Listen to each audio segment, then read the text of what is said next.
According to General Eisenhower, the four weapons that helped America the most in winning World War II were the C-47, the bazooka, the atomic bomb, and the Jeep. Today we're talking about the Army's new Jeep, the Infantry Squad Vehicle, aka the ISV.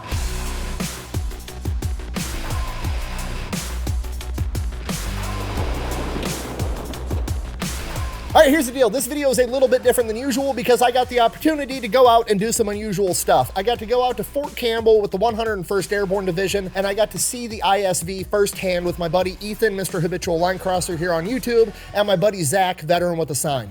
You would not believe how many places there are to put crayons. There's so much room for activities. We were filming an episode of our Pepperbox exclusive show called Habitually Fat, where me and Ethan go out and we tour military museums, historic sites, and we go out to military bases. If you want to go check that out after this, I'll have a link with a free trial down below. Anyways, going into this, I had some reservations. I've seen pictures of the ISV. I think it's really cool looking, but also I've got some reservations. Like, I don't know how fun it would be to roll into combat in a dune buggy with no doors, no windows, and no armor. So today, we're not just going to look at the ISV. We're going to look at the Jeep and the Humvee as well, so we can understand the historic precedent that has led us to the point that the Army is now procuring what amounts to warthogs from the Halo video game. And it's probably going to get pretty unhinged somewhere along the way. Regardless, we're going to get to it right after a word from our sponsor. This video is brought to you by Element. Okay, we're not going to overcomplicate this. It's just a hydration packet, okay? You buy a box, it's got a bunch of sticks inside of it, you pour that inside of your water, and then next thing you know, your piss is clear. They've got a bunch of different flavors. They've got citrus, watermelon, they've got a spicy one, they've got some chocolate ones that you can mix with hot water and it tastes like hot chocolate, but my favorite is the lemonade. Are there other hydration products on the market? Absolutely, but I like Element the most, so much so that I actually approached them to sponsor me because I've been using them forever. Why? Because there's no bullshit involved with it, okay? It's not like Gatorade or Liquid IV where it's got a bunch of sugar and artificial food dye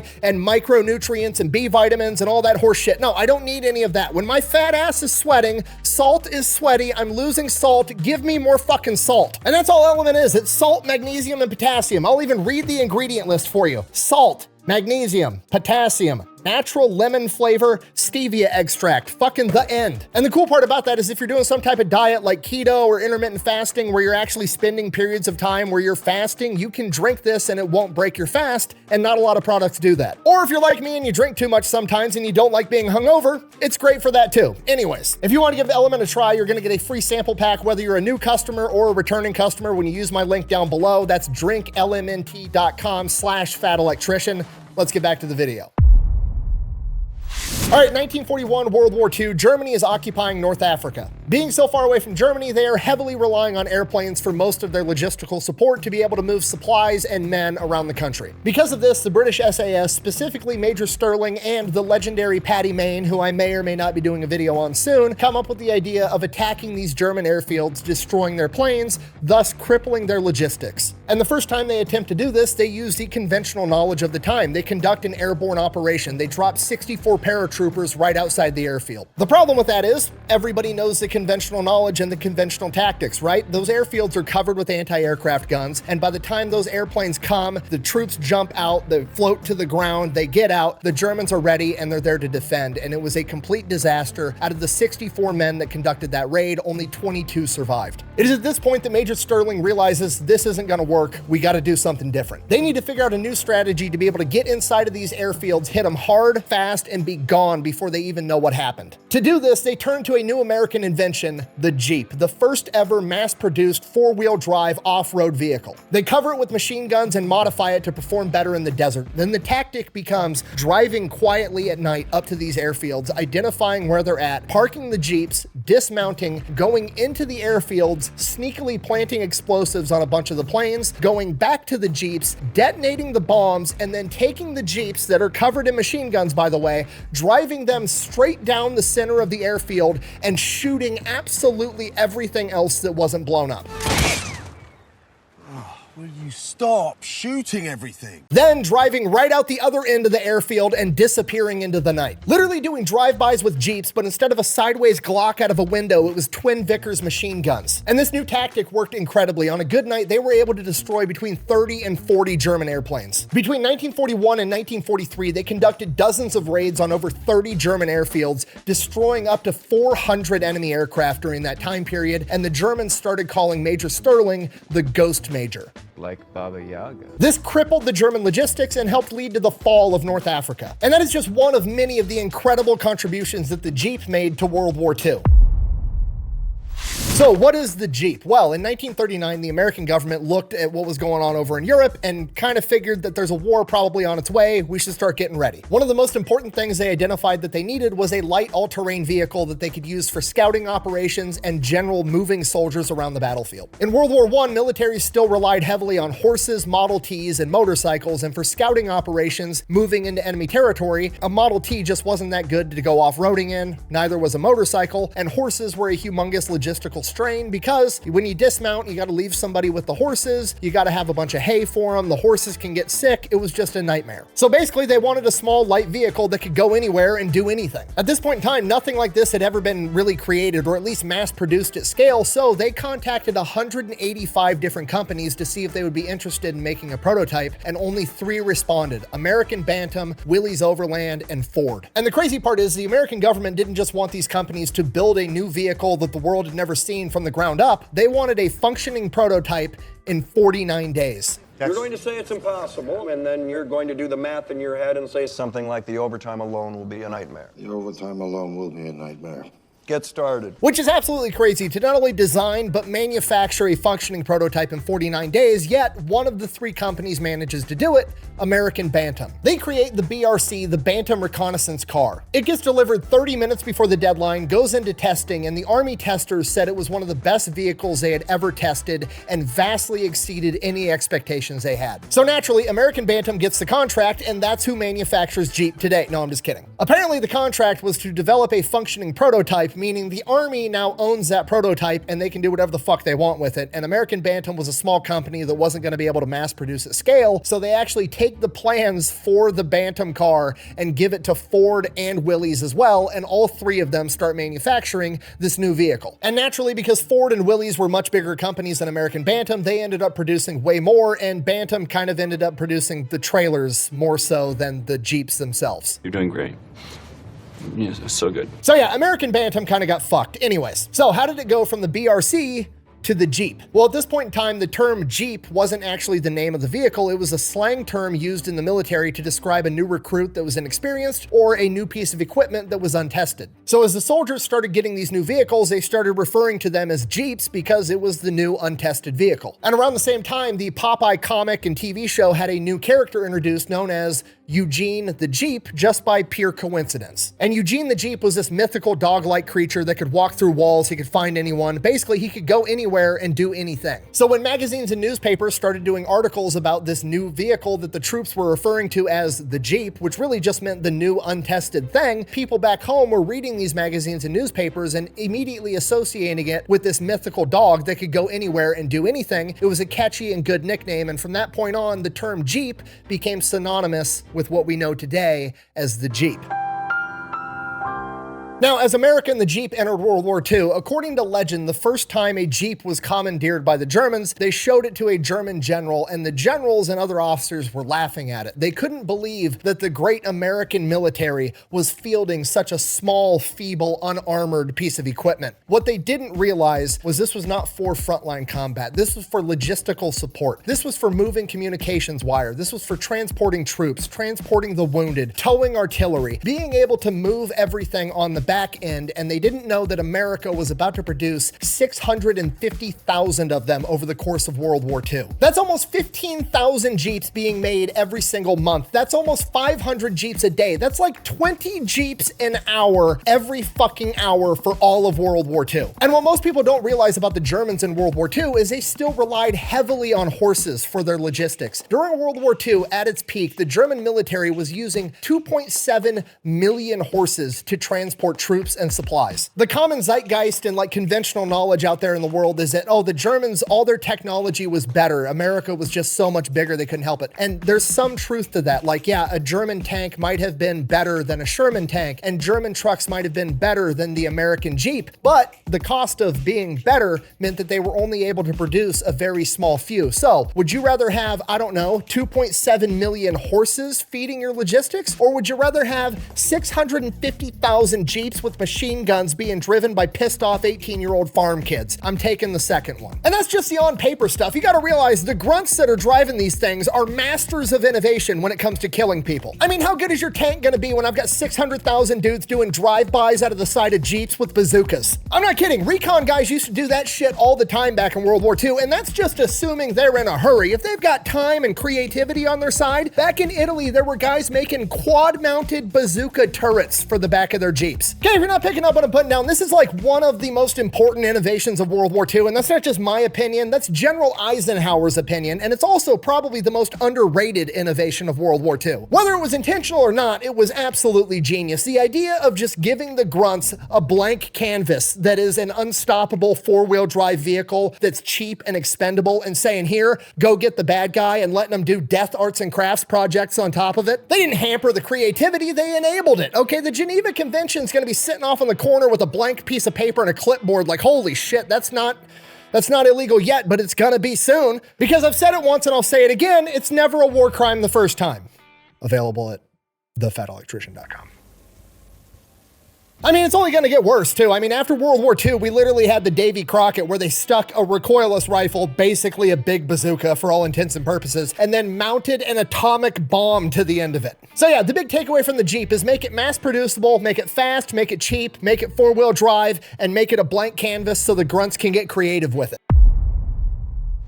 So the Jeep goes on to serve for like 5 decades after World War II, and then by the 1990s, it was time to upgrade it. So they come out with the Humvee, the high mobility multi-purpose vehicle. And basically the strategy was, we're gonna make the Jeep 2.0. It's gonna be bigger, it's gonna have more horsepower, it's gonna be the Jeep, but better. And for the most part, they did a pretty good job. That's exactly what the Humvee was. It was just a light vehicle you could use for recon, it could tow stuff, it could transport stuff, it was pretty good off-road. It was great. The only downside is that it wasn't as mass producible. They didn't have multiple companies all being able to make the same vehicle. They were all built by a company named AM General out of Indiana. It worked pretty good in the Gulf War, and then it worked pretty good at the very beginning of the global war on terror, but as the global war on terror devolved from more of a Iraq versus America, where there's, you know, uniformed soldiers versus uniformed soldiers, there's a front line established, and it turned into an insurgency where there are no lines and the enemy's just everywhere and pops up randomly, it became not so good. The Jeep and the Humvee are not armored vehicles. They were meant to transport troops to the front line. They were meant to go out on reconnaissance missions. They were not designed to patrol an area prone to guerrilla warfare and IEDs. So the grunts took their blank canvas, the Humvee, and they adapted to the situation. They started welding iron plating on the side. They started finding bulletproof glass. They started making them armored vehicles to the best of their ability. And over time, the government saw what they were doing, so they just started doing it, but better. They came out with the up-armored Humvee. They turned the Humvee into a monstrosity that it was never built or intended to be. They added a bunch of armor that made it significantly heavier, meaning that the engine was now underpowered, the suspension was underrated, reducing its off-road capability. The bulletproof glass windows were smaller with thick glass, making it hard to see out of. I can't see fucking shit out of this thing. The added weight in the undersized engine also meant that it was slower, it couldn't go as far on a single tank of fuel, and it was harder to transport. You can't airlift in multiple Humvees as fast when they weigh 5,000 pounds more each. Then as time went on, they came out with other vehicles that were actually designed to handle this type of combat. They came out with the MRAP, and then they came out with the JLTV, which is essentially an up-armored Humvee that was designed to be an up-armored Humvee. It has an engine appropriate size, a suspension that's the appropriate size. It was actually built to do what that does. Which brings us to today. Okay, just to recap, the military needs mobility. First, the military had horses, the horses turned into Model Ts, the Model Ts turned into Jeeps, the Jeeps turned into Humvees, and then the Humvees got bastardized and turned into a wannabe tank, so now the Army needs a new Jeep. Cue the Army's new program, the ISV, the Infantry Squad Vehicle, basically a Mad Max-style dune buggy. And as I said earlier, originally I had my doubts on this vehicle, but after going out to Fort Campbell and getting hands-on experience with this thing and researching into the historical context of what this vehicle is actually supposed to be and do, this thing is fucking awesome. And just so we're all on the same page, the ISV is not replacing the up-armored Humvee. It's not replacing the MRAP. It's not replacing the JLTV. All of those are staying in the capacity that they're in. This is not going to be the primary vehicle for mechanized infantry. This vehicle is truly the Jeep 2.0. It is a logistical asset to move stuff and to move people. To move people, we've got the ISV, the Infantry Squad Vehicle, that can seat 9 guys, aka an entire rifle squad. To move move stuff, we have the infantry utility vehicle, which can seat 4 guys and has a fucking truck bed. And when it is used in missions on the battlefield, it's not going to be used instead of an up-armored Humvee. It's going to be used instead of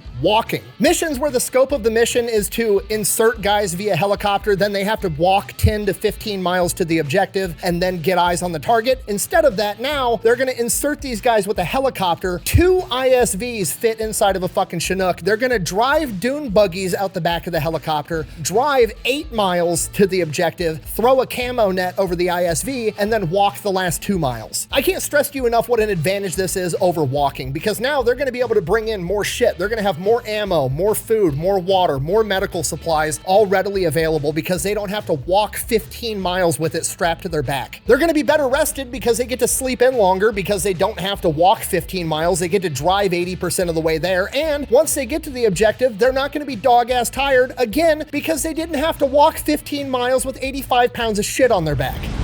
Buh! I'd still rather have an armored vehicle. Buh! Yeah, no shit, Sherlock. That wasn't an option. The question was not, do you want to drive an up-armored Humvee or a fucking dune buggy? The question was, do you want to fucking walk 15 miles and carry all the shit on your back, or do you want to drive the Warthog from Halo 3? Warthogs, baby. You're not getting an up-armored Humvee on a fucking recon mission, okay? A, they don't fit inside of a Chinook, so you'd have to sling load it, and even then, you can only sling load 1, and then it only seats 4 fucking guys, and a rifle squad has 9 dudes. Oh, yes! Yes! Yeah! As opposed to the ISV that you can fit 2 of inside of a Chinook, and each one of them seats 9 guys. You can bring 17 other motherfuckers with you inside of the Mad Max dune buggy. Okay, don't get me wrong, I understand the logic. We had the original Humvee, and then we had to up-armor it and turn it into a wannabe tank, so why are we going back to an original Humvee? Okay, you can't fall into the fallacy of preparing for the last war. It never works. France in World War II, they prepared for the last war. France wasn't defenseless. They weren't not ready for the Germans. They had all their troops evenly lined up along the entire French border, ready to fight a World War I style battle because they prepared for the last war. Germany rolled up with tanks and the Blitzkrieg punched right through their line and then went straight into their capitals and took over the entire country. You can never prepare for the last war because war changes so fast. Imagine telling an Iraq or an Afghanistan veteran, oh hey, in 10 years, Russia and Ukraine are gonna be in a war and they're gonna have these things called drones. Long story short, the IEDs, they're gonna fly. I'm sorry. You said they're in the air now. You're kidding, right? Because it was already impossible to find them when they were in the ground. They were in the ground. Everyone says to look for trash. Spoiler alert, the whole country's full of trash. It's bad. Like, you couldn't find anything. And it was hidden. It was like, look for it. It was impossible to find. Now they're airborne. That's got to be a new nightmare that I don't want to understand. And on top of that, there's only one thing that can make this worse. One thing. If we put them on top of sharks with laser beams on their heads, that way they can have land, sea, and air. I mean, it's too much, really.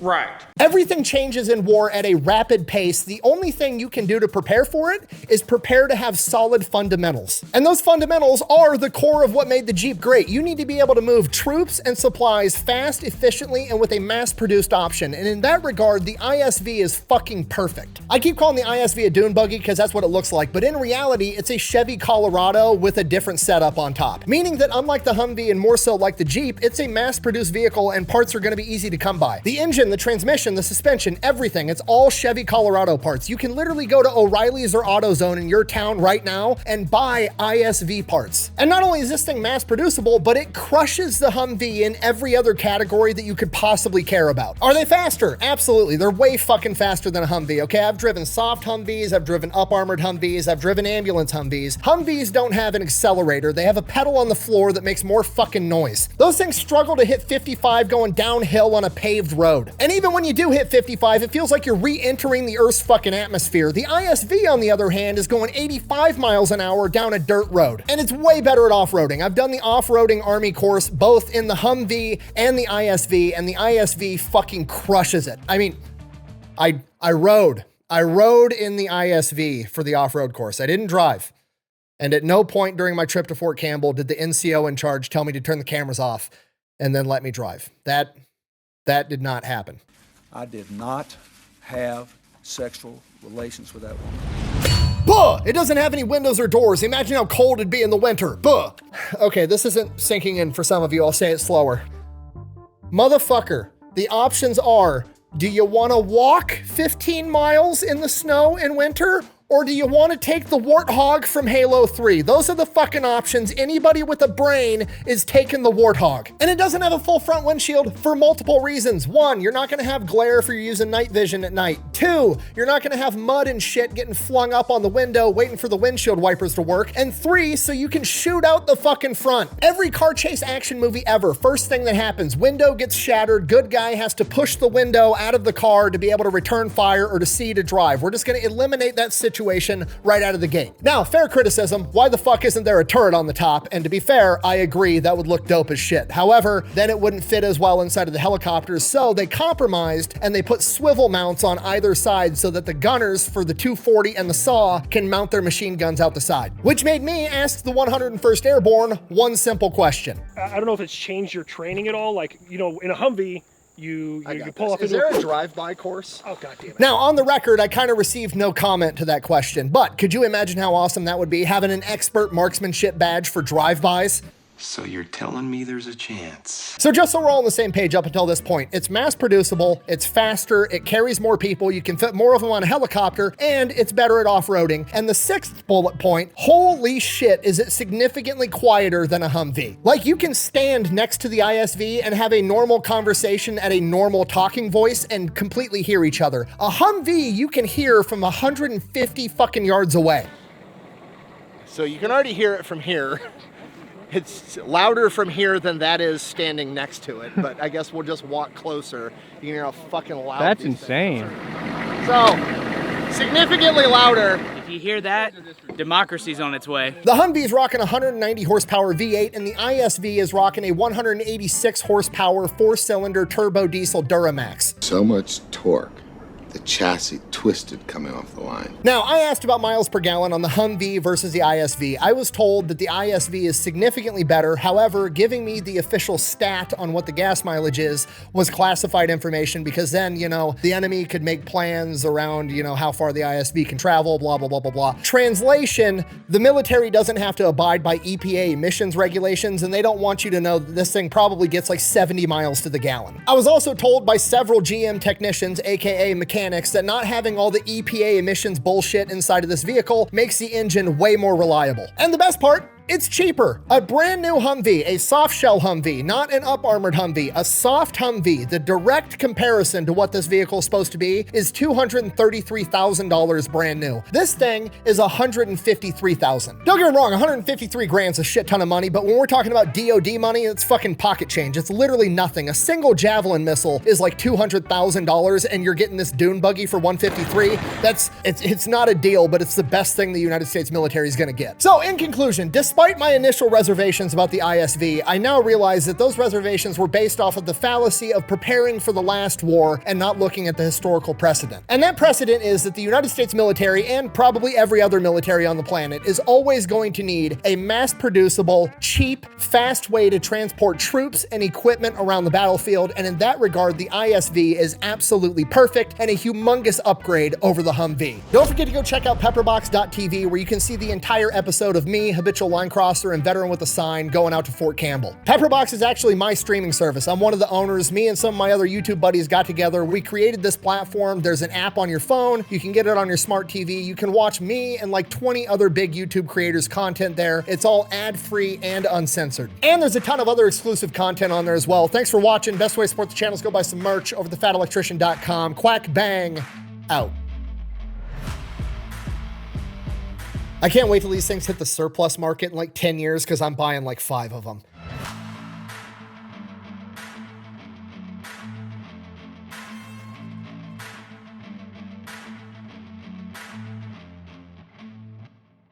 Man, we definitely didn't drive it, but if we did, I bet Ethan's the kind of guy that would complain about the throttle and then realize he left the parking brake on the whole fucking time. That would be so embarrassing if that happened. That would be super embarrassing if that happened, which it didn't, because we're not allowed to drive. I mean, this is the thing. If that were to happen, my excuse would be that I'm the missile guy, not the truck guy, okay? Yeah. What do you drive to get to the missiles, fuckhead? LMTVs, not that. A truck? All right, fuck you.